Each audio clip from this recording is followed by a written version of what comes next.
I am the licensing and placement specialist here with Lutheran, and we are a foster care program. We're quite a small foster care program because we work with a total of 20 youth so far in the District of Columbia and Maryland.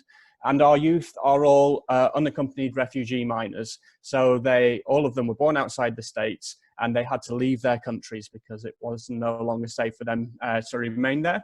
So we work with a population of kids from Central America, but we also work with children from Asia and from Africa who had to flee their countries to a third country and could no longer remain there. So have come to the States and are in our foster care program here. So 20 kids across various families in DC and Maryland. We currently don't have any homes in Virginia, but that's something we are working towards. And our foster parents are from all kinds of backgrounds. So they're couples like Emily and her husband.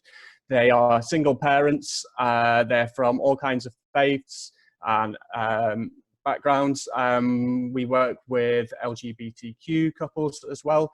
One of our few requirements is that we work with families in Maryland, but they have to be within an hour's commute to DC because we have our social workers traveling out very, very far. So yeah, what drew my family to fostering? I always knew that I eventually wanted to do foster care.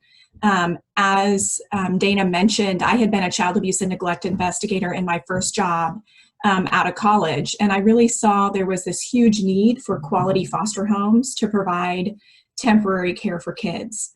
But there had really never been a good time. My husband and I have been very career focused. We're really busy in our lives.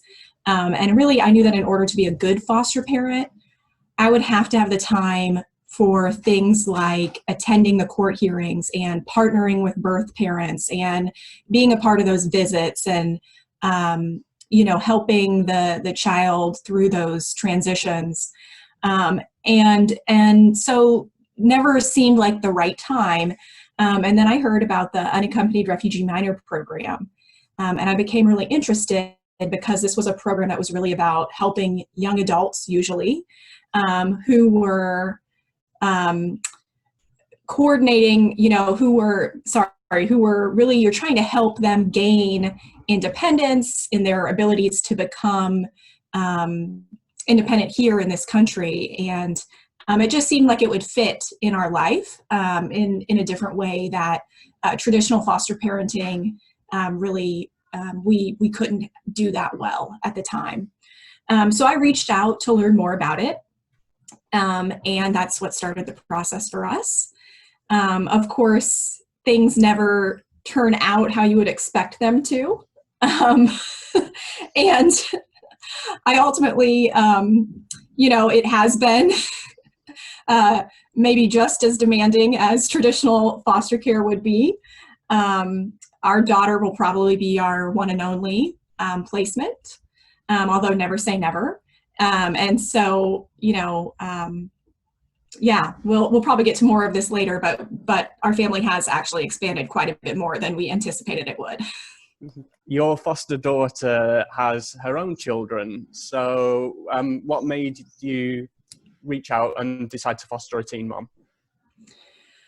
Yeah, well, I wish I could tell you that it was an intentional decision. And that we went into this process thinking that that's what we would do. But actually, when we started the Unaccompanied Refugee Minor process, this was back in 2017. 2016. We assumed that we would get a teenage boy who was a refugee from Africa or the Middle East. And that's really because at the time, that's what that's what the population was that Lutheran Social Services was resettling. But a lot has changed in our country and a lot changed politically. And due to that fact, they really were unable to resettle a lot of that population for a time. And so once we were licensed and they started sending us cases, they initially did send us some cases from overseas. And I'll say, there were really huge gaps in the information in those cases and what had happened to the kids and where they were now. but it quickly sort of became clear that those cases were really a long shot, and we weren't sure if any of them would able to come. And so Lutheran at the time started then resettling more kids that were already here in country. And these are kids from Central America, typically, who made it to the country on their own and then didn't have anyone to be released to. So another kind of population in the Unaccompanied Refugee Minor program. And so I will actually never forget the day that they presented to us 3 in-country cases.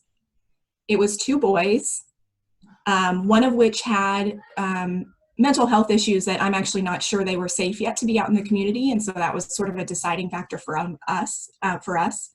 And then they presented our daughter, and I mean, I'll never forget that day. I'll never forget that moment. I heard her story, and I heard about how long she had been in the shelter and how long her and her son had been there. We had never considered a teen mom.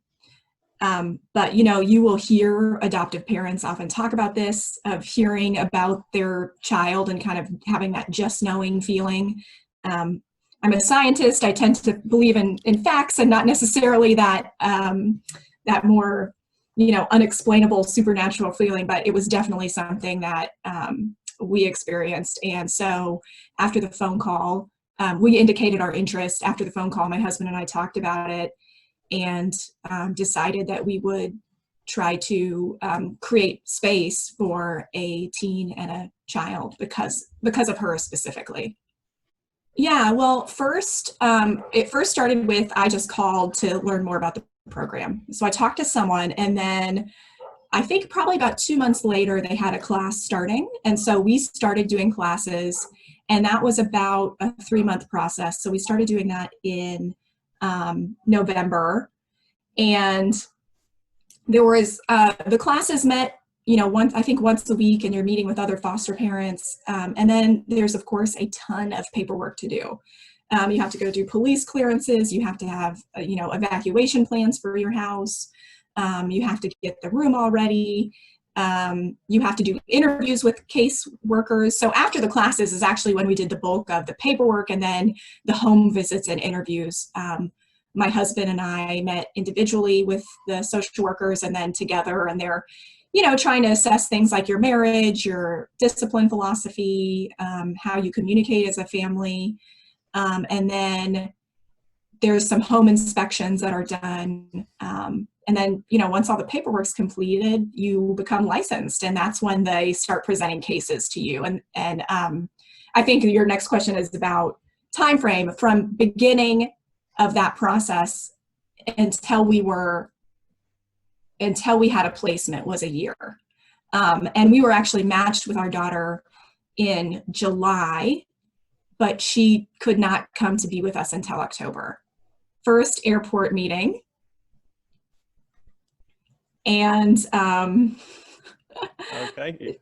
that's you. Yeah, and that's our husband. And our daughter and her son, who she was 17 at the time, and he was 23 months. So they were both a month away from their birthdays. And I'll just say the first few weeks were overwhelming. I definitely recommend taking off more time from work than you think you'll need. There are so many appointments. I remember the first 2 months, it was just appointment after appointment, medical appointments, social work appointments, court appointments. And, you know, it takes more time than you think it might. So there's a lot of appointments, lots of trust building. Really, you know, you need to take things slow in terms of, you know, giving them space, but also providing them, helping them feel comfortable in your home. So I asked my daughter, you know, what does she recommend in those first few weeks? And she said, you know, pay attention to them, give them support, help them feel comfortable. And she did also say, you know, give them space too. They don't know anything about you. And, you know, language might also be a challenge, new culture, new city.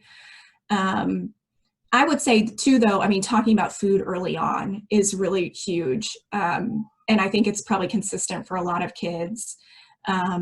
that, you know, they may come to you with issues around food, and there might not be clear to them that they can have access to food when they want. So one of the first things that our daughter asked us when we had a conversation with her on the phone when she was still in the shelter is she asked about rules, because she had been used to living in this environment for 18 months that was very, very strict. And so she asked us, and this had really struck me, she asked us, would she be able to leave her room with does she have to ask permission to leave her room? And would she have to ask permission to get food in our house? You know, so little things like that are actually really critical to talk to them about. Don't assume that they're going to understand sort of the rules and the ethos of your house. Yeah, I think go ahead. No, I think that's a really good point. You know, I think the kids are coming from shelters or camps where they've had very little control over their own life, and then they're coming to a whole new environment, and it's really important to have a conversation about maybe those expectations on their part and on your part as well. Yeah, that was huge. So this is us 3 years later. This is our family 3 years later. So obviously you've grown a little bit in that time. Do you want to tell us a bit of a background on that? Yeah, well, Chris's question to me after this question was, tell me about some of the biggest challenges you faced. And I would say going from a family of 2 to a family of 4 to a family of 6 within 3 years is really challenging. So, you know, we already did this mental shift of, you know, we thought, okay, we're just going to have this one teenager. And to just give you a little background about my husband and I, this is how we wanted to build our family. You know, we don't see ourselves having biological children. We're not really that interested in babies. So, you know, the unaccompanied minor program with teenagers seemed like such a good fit for us. Because we really do are both very invested in our career in young people. And so obviously, you know, that didn't exactly work out. So we went from changing our mind from the teenager to saying like, okay, you know, we'll have the teenager and her toddler. I think we can do that. My husband had no experience with toddlers, but, you know, I did. So I thought, okay, we can do this. And my daughter in 2019 did become pregnant with her other son, who's there in the picture. So that was not expected by anyone and was definitely a challenge that we had to work through as a family. And then you'll see the young man beside me is our daughter's brother. And so he crossed last year. And we wanted to avoid the foster care system for him. And so he was a minor, crossed alone, and was in a shelter. And fortunately, he was only in a shelter for about 30 days and was able to be released through just a sponsorship status. So he is not actually in foster care, but we took him in informally as family. And so, yeah, I mean, I think that's a challenge is, you know, it's not going to be what you expect it is, you know, but I think the sibling and the family connections are so important. And I just want to emphasize that, you know, of course, a month after we welcomed an infant into our home, it was not good timing to also then welcome a 17-year-old into our home. That was hard, but to me, it was unethical to keep these siblings apart. I could not fathom, as hard as it was going to be logistically for my husband and I, they belong together. They're siblings and they belong together. And so that's something I would just emphasize to anyone considering this, or even to your staff. I mean, the moments I see them chasing each other through the house and laughing and, you know, teasing each other like brothers and sisters do, I know that it's right. And I'm sorry I'm tearing up, but yeah, it wasn't something I personally wanted, but it's just been really incredible to see them together after 4 years of not being able to see each other. So yeah, that was a challenge on a personal level, but I would say a really big challenge for us too, and for our daughter, has been the U.S. immigration system. You know, she does not have access to things that a lot of other foster kids have access to because of her status. She is here legally. She now has permission to be here, but there is a almost 100% chance that she will age out of the foster care system with no permission to work in this country. She has been here for 4 years. And she has an immigration attorney. It's just a waiting game. So imagine how demoralizing that is. She has 2 children. She wants to work. She's been very driven to finish her education and continue to get some associate's degree, but she doesn't have permission to work. So, I mean, that's just a huge challenge. She also can't get a bank account. She can't, I mean, there's so many things that have been barriers for her. That's just not fair. So that's a challenge. I would say, one other thing that's really can be an ongoing challenge is, most of these kids have lived more life than the average person can ever imagine. And there is a lot, there are layers of trauma and they are going to have behaviors that are a reflection of that, and that's going to be for years and years. We went through in the first 6 months rapid fire testing. We had hospital visits, we had runaway, we had, pushing limits, just so much right up front. And that wasn't a reflection of how she felt about us. That wasn't personal. But, often when someone switches from living in survival mode their whole life to actually having a sense of felt safety, stuff comes up. And it's, it takes a lifetime to get over. And so you will experience a lot of behaviors and a lot of things directed as a foster parent that, again, are not. So I'm going a little off script, but at what point did you feel like you had started to build some of that trust? Or are you still in that trust building stage now? I mean, I think so. For me, I think always, but we have definitely over time, we have, we don't have to work on it as much, right? We are a family unit. We are mom and dad. We are, her siblings are our concern as well, that we consider them family. So, and through the pregnancy, I think there was a lot of trust building there between her and I. A lot of me, showing up in ways I didn't want to, but still showing up. And so I think you're always doing trust building, right? But there is a point where it becomes a lot easier. I asked my daughter this actually, and she said, tell them it will be difficult to have a teenager and forget your old life before they came. She always says to us, what would you and dad be doing if I weren't here? I think there are rewards and there are challenges. And I think she's right that your life will dramatically change, that teenagers are hard, and she recognizes that. But there are a lot of rewards. And I think the characteristics for a successful foster parent, I think the list is a little bit intimidating because, of course, we can't all be everything. But, there are a lot of resources out there to help you. And I think they're going to drop a link in the Zoom chat box of these characteristics. This is what some research has found from a training program that was recently developed. It's a brand new program targeted at foster parents of teens. And these are some of the characteristics of the foster parents that actually help bring success to the placement. So, I'd recommend reading that sort of thing and really educating yourself and being prepared for the unexpected.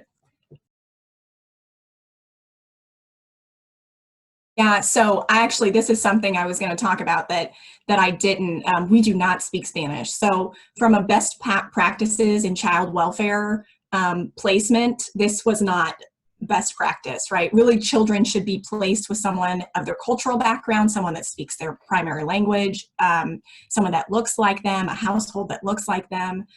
And so, that was a challenge early on, and something that probably affected her comfort level with us early on. Our daughter has since, she's pretty rapidly learned English. So the ways that we communicated was using a language line, which was helpful, but I think it was weird for her to have a third person in the room on the phone.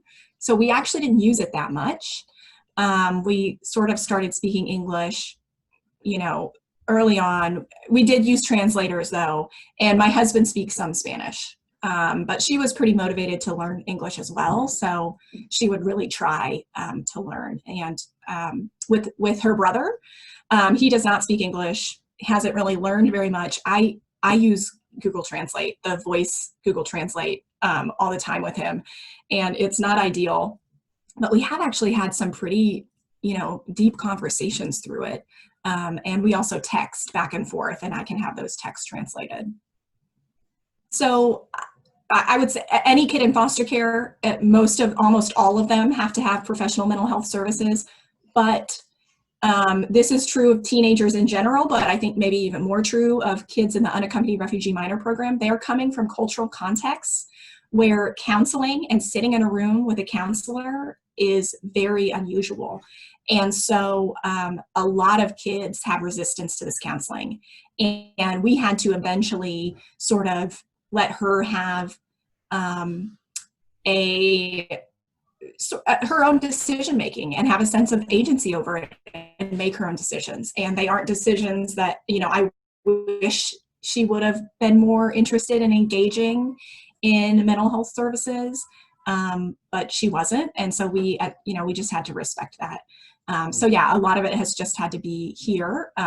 I sometimes access counseling resources to give me ideas for how to best support her. And, that's all we can do. I mean, the healing really happens in the home environment, right? So if you do have a youth placed with you that's really just flat out refusing counseling, and, we tried a lot of different options, but I would definitely reach out to get support for yourself, and that can help you implement some things in your home.